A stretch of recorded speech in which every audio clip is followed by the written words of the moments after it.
독일에서 생산된 장거리 공대지 유도미사일 타우러스가 우리 공군의 주력 전투기 F-15K에 곧 장착될 것으로 보입니다. 미국 정부가 독일제 타우러스에 장착할 미군의 군용 GPS 수신기의 수출을 승인한 겁니다.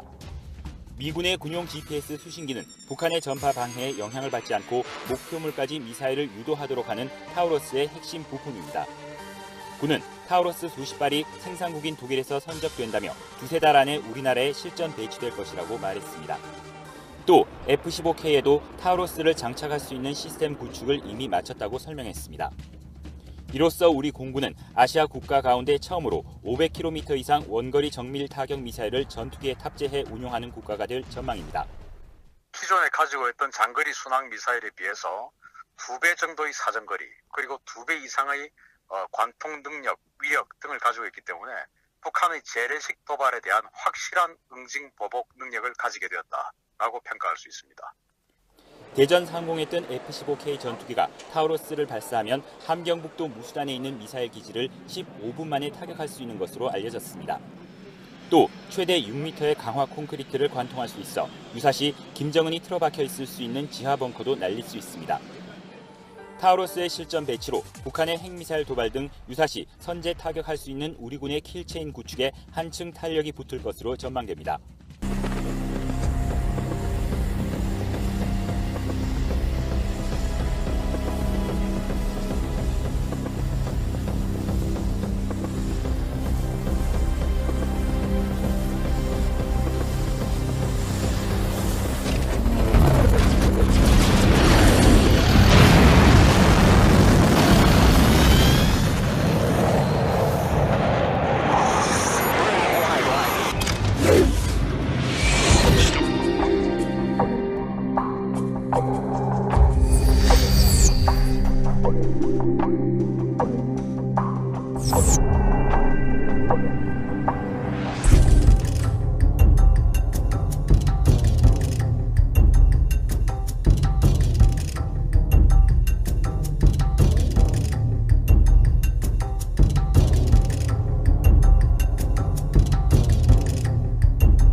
북한 김정은의 지하 벙커를 타격할 수 있는 장거리 공대지 유도 미사일 타우러스가 국내로 들어오는 중이라는 소식 전해드린 바가 있습니다. 네, 북핵 위협이 계속되는 가운데 우리를 방어할 군의 핵심 전력이 될 전망인데요.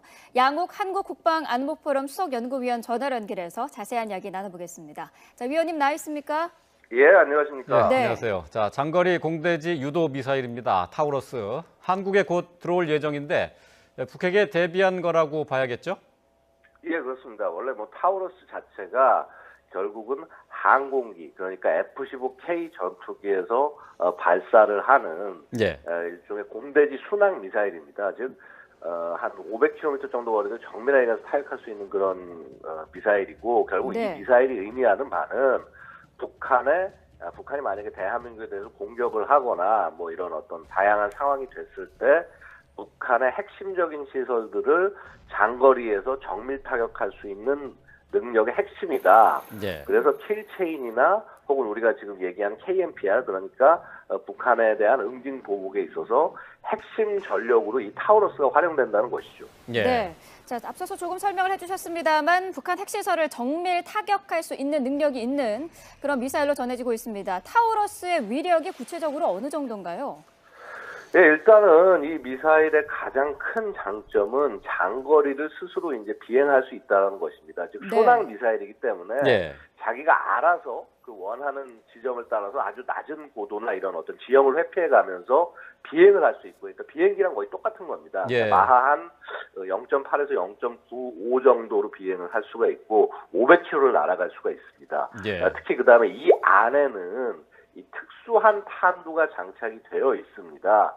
그래서 예를 들어서 이 지하 핵시설이다라고 할 때, 그럼 이거를 갖다가 보통 우리가 지하로 관통해 들어가려고 그러면은 폭탄이 예를 들어서 어떤 이 지하로 들어가다 위에서 터져버리면 안 되지 않습니까? 예. 그러니까 목표한 지점까지 뚫고 내려가서 예. 거기서 터질 수 있도록 하는 일종의 벙커버스터와 같은 성능을 보유할 수 있도록 되어 있습니다. 그래서 우리가 이걸 이중 목적 탄두라고 하는데, 네. 여러 가지 면에서 있어서 굉장히 최첨단의 순항 미사일이라고 말씀드릴 수 있습니다. 예. 벙커버스터 같은 역할도 한다. 그런 능력을 갖고 있다는 얘기죠. 예, 그렇습니다. 예. 자, 북한이 지난 토요일에 무수단 미사일을 시험 발사를 했습니다. 그런데 우리 군이 무수단 미사일 발사 사실을 만 하루가 다 돼서야 발표를 해서 늑장 논란이 일고 있는데요. 자, 우리 군 당국이 아직까지 북한의 미사일 시험 발사에 대해서 늑장 분석을 하고 있다, 이렇게 봐야 하나요?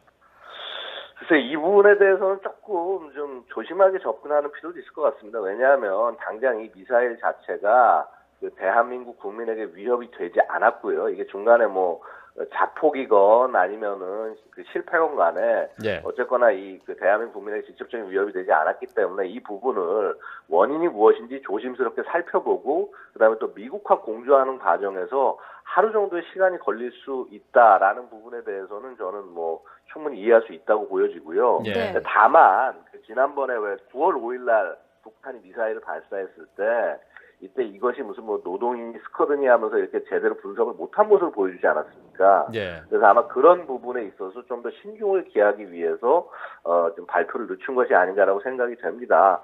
다만 이제 다음번에 이러한 위협이 있었을 때는 즉각 정말 대한민국에 위협이 된다고 판단되면은 즉시적으로 이런 것들을 발표할 수 있으면 되지 않을까라고 생각이 됩니다. 예. 네.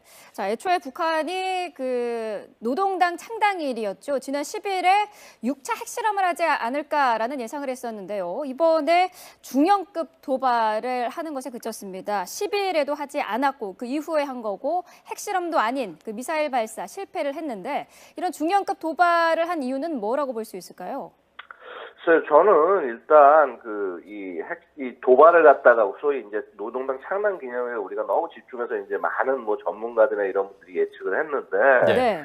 이게 이렇게 북한의 입장에서는 주변에 관심이 집중되고 감시가 집중될 때는 오히려 이런 실험을 하지 않을 때라고 말씀을 드릴 수가 있습니다. 즉 이렇게 마치 무언가 할 듯한 그런 분위기를 만들어서 한미일 이런 주변국들의 어떤 소위 이렇게 노력을 분산시키게 하는 것, 이런 것 자체가 북한의 전략적인 목표일 수 있다고 보고요. 네. 또 다른 측면에 어떤 측면이 있냐면 지금 미국에서도 보면은 뭐 선제 타격 얘기가 뭐 조야에서 흘러나오고 소위 미 국방부 차관보 같은 경우 굉장히 강경 발언을 내쏟는 등 북한의 행동에 대해서 굉장히 좀 강한 경고를 해왔는데 이런 경고가 먹힌 것이다라고 볼 여지도 있습니다. 그래서 예. 이런 한미연합훈련이 끝나는 바로 그 시기에 맞춰서 미사일을 발사한 것이 아닌가 예. 이렇게 예측할 수도 있겠습니다. 네.